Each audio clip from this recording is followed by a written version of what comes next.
नमस्कार, स्वागत है आप सभी का सीबीसी आवाज पर। 24,600 के ऊपर निफ्टी कर रहा है ट्रेड। ऐसे में आपकी क्या होगी रणनीति, उस पर करेंगे बातचीत। आप देख रहे हैं खिलाड़ी नंबर 1। मोमेंटम लौटा है और जोरदार मोमेंटम है। लगभग 200 पॉइंट ऊपर इस समय आपको निफ्टी दिखाई देगा। निफ्टी बैंक हालांकि अभी भी थोड़ा सा स्ट्रगल कर रहा है, आधा % नीचे है, लेकिन ब्रॉडर मार्केट पर नजरें होनी चाहिए, जहां पर 970 अंकों की तेजी पर दरअसल आज 3:1 के रेशो के साथ ट्रेड्स बनते हुए दिखाई दिए हैं। तो क्लियरली मिड और small cap stocks out perform कर रहे हैं। फटाफट से आपके लिए इनफैक्ट निफ्टी के कंट्रीब्यूटर्स लेकर आएंगे। तो आज डिफेंसिव काउंटर्स का बोलबाला है और उन्हीं से दरअसल जोर मिला है मार्केट को।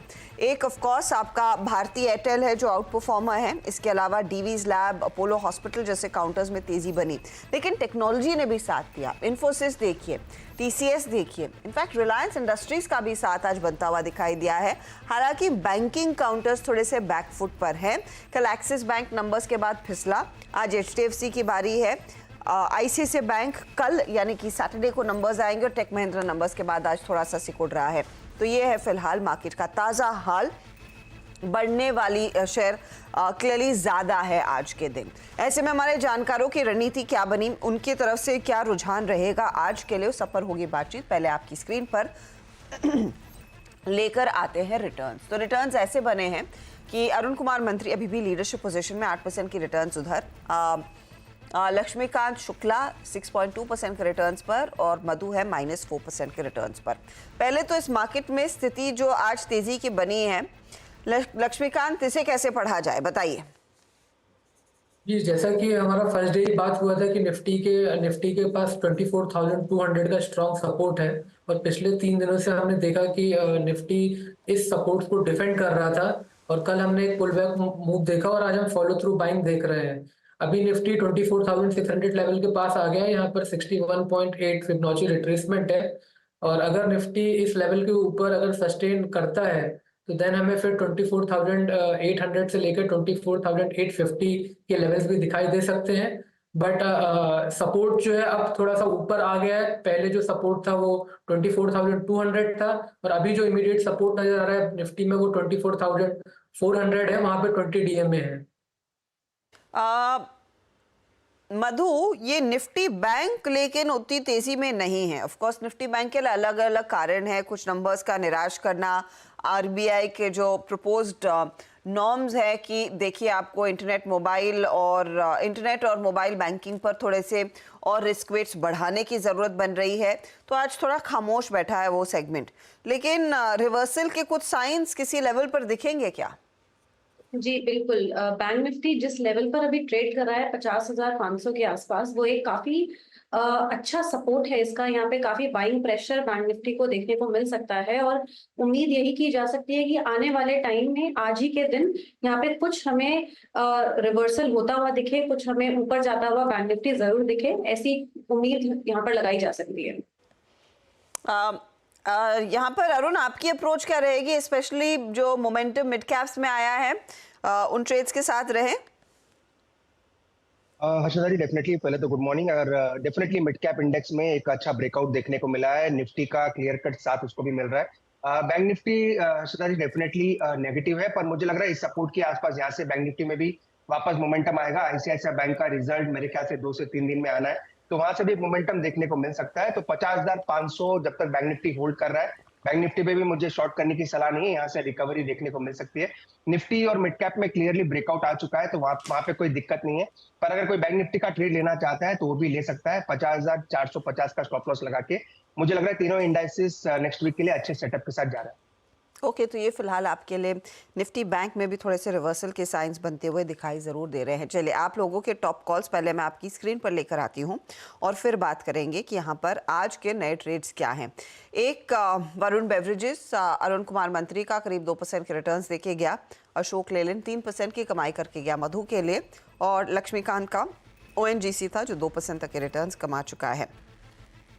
आज पहले मधु का पोर्टफोलियो स्क्रीन पर रखते हैं और वहाँ पर आप गौर करेंगे तो अशोक लेलैंड में उन्होंने प्रॉफिट बांध लिया करीब 240 के आसपास।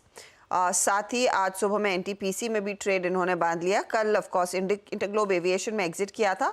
अपोलो हॉस्पिटल के साथ बनी हुई, इनफैक्ट अपोलो हॉस्पिटल में एकदम टाइमली ट्रेड लिया मधु, क्योंकि आज गेनर्स में ये भी शामिल है।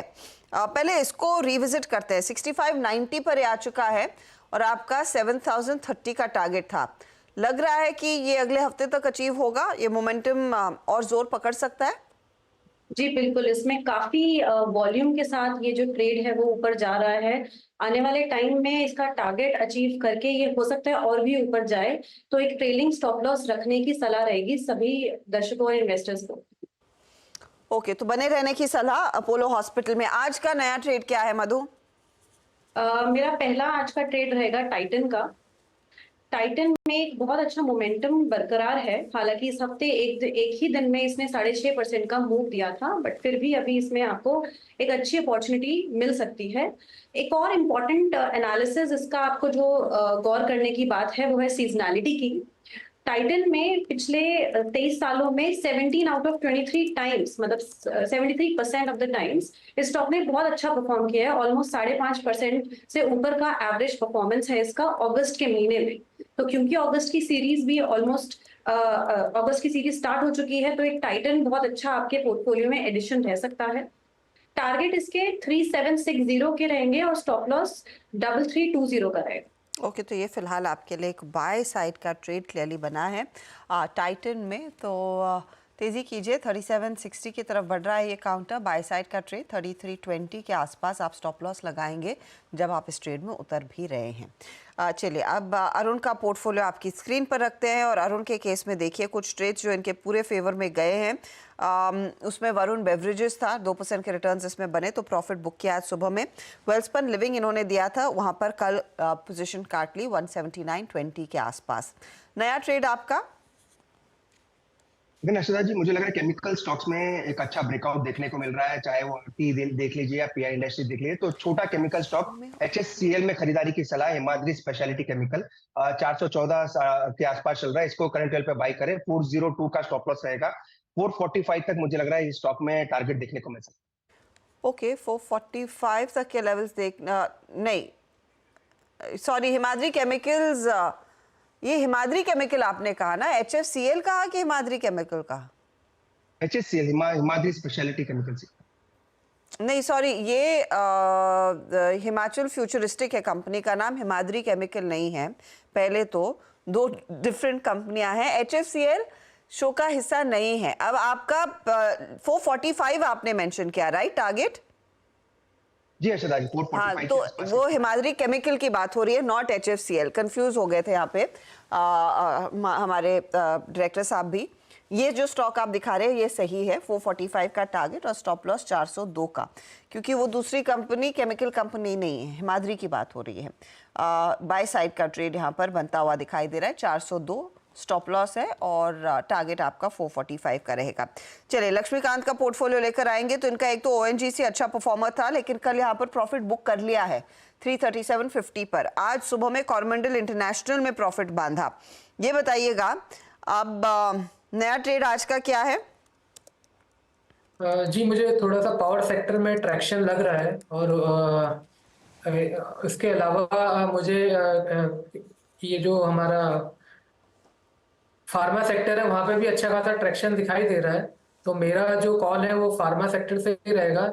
हमें ल्यूपिन को बाय करना है। इस स्टॉक ने कंसोलिडेशन ब्रेकआउट दिया है with the formation of bullish belt hold candlestick pattern. और इसमें जो हमारा स्टॉप लॉस रहेगा वो रहेगा 1795 का, और जो टारगेट रहेगा वो रहेगा 1920 का।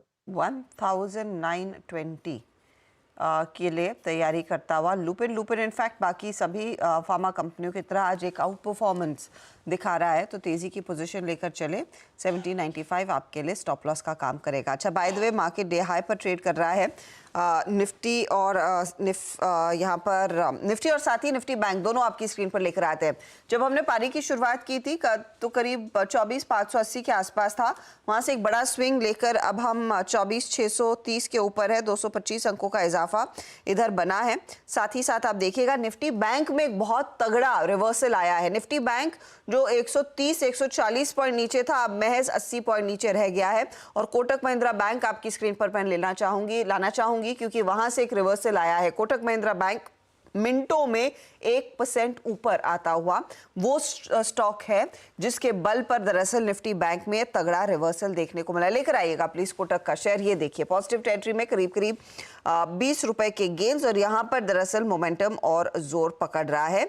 HDFC बैंक भी तैयारी कर रहा है थोड़ी थोड़ी रिवर्सल दिखाने की। चलिए एक ब्रेक लेंगे, ब्रेक के बाद ऑफ कोर्स कुछ और ट्रेड्स पर हमारी नजरें रहेंगी और साथ ही अशोक लेलैंड के जो नंबर्स आए हैं और उस पर ब्रोकरेजेस की क्या राय बनी है, ये सब आपकी स्क्रीन पर लेकर आएंगे। मैनेजमेंट से बातचीत भी होगी, आप बने रहिए CNBC आवाज के साथ।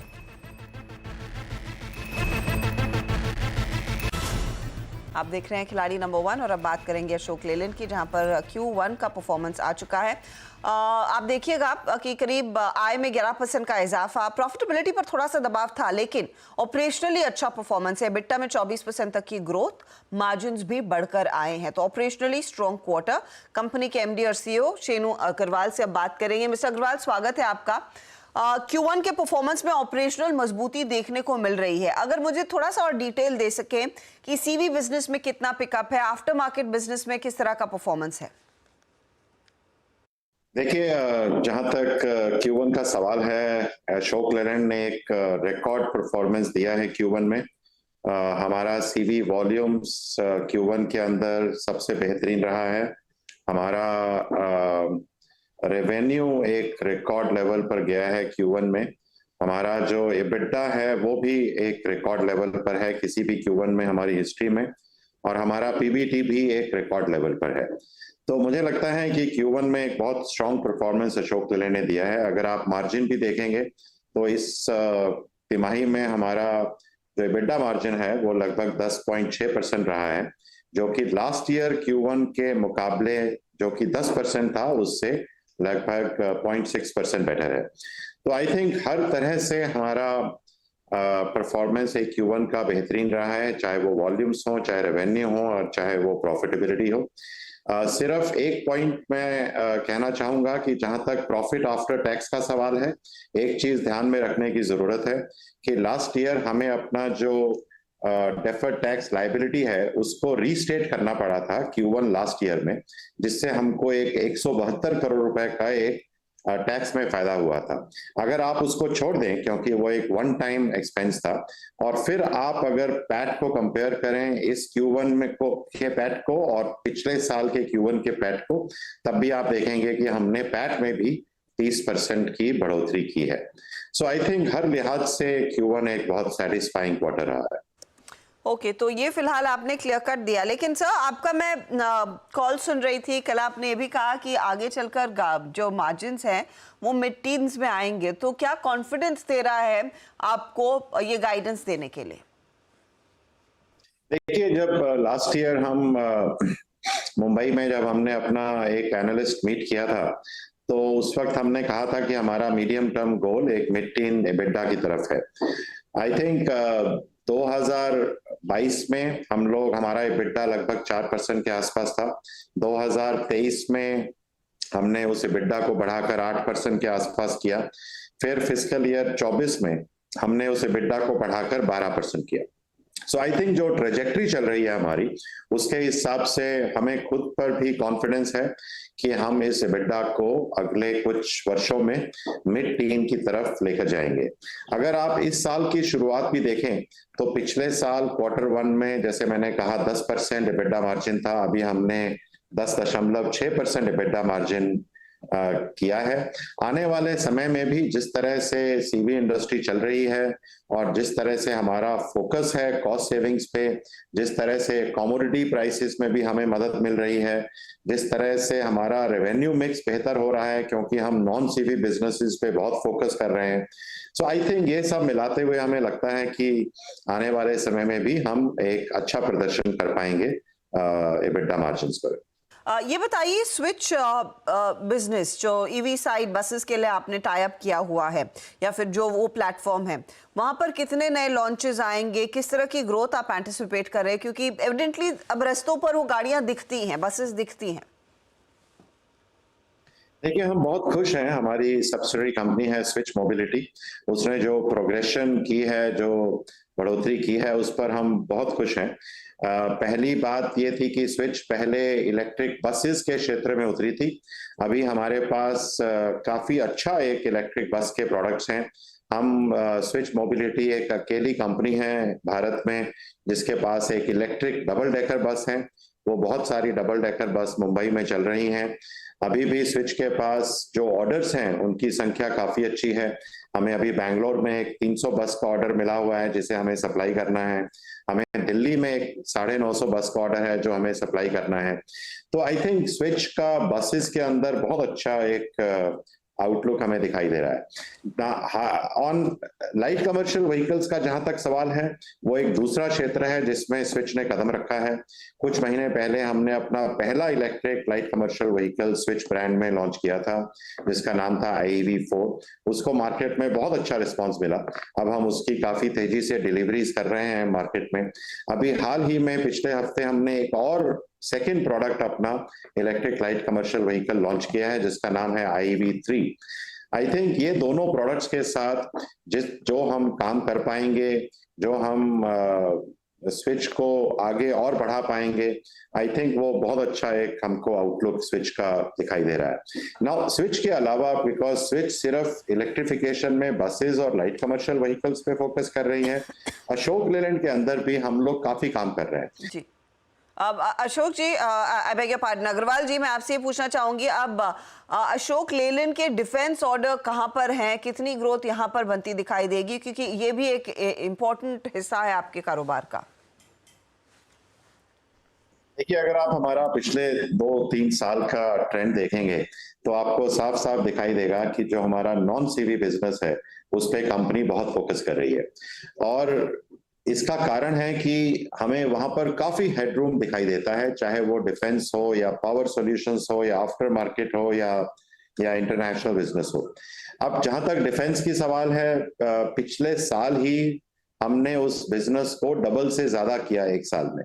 अभी भी वो सब करने के बाद भी हमारे पास जो ऑर्डर की पाइपलाइन है वो बहुत स्ट्रांग है। ना केवल इस साल के लिए बल्कि अगले साल के लिए भी हमें विजिबिलिटी बहुत अच्छी है। तो हमारी मंशा ये है कि डिफेंस बिजनेस को क्या हम दोबारा डबल कर सकते हैं आने वाले 2 साल में, और हमें वो काफी अच्छे से दिखाई भी देता है। ओके, तो डिफेंस बिजनेस डबल होने के पूरे आसार हैं अगले 2 सालों में। एक बहुत बड़ा बयान कंपनी ने दिया है। आउट परफॉर्मर रहा है पिछले 12 महीनों में, और कल और आज के बीच भी आप देखिएगा स्टॉक में तेजी है। ये इनफैक्ट मधु का ट्रेड भी रहा। आई थिंक हमारे जानकारों से एक अपडेट अब लेने की बारी है कि क्या वो कुछ नया ट्रेड जोड़ेंगे, लेकिन फिलहाल एक छोटे से ब्रेक का भी समय हो रहा है, वो लेकर फटाफट लौटते हैं। तो मालूम ही है कि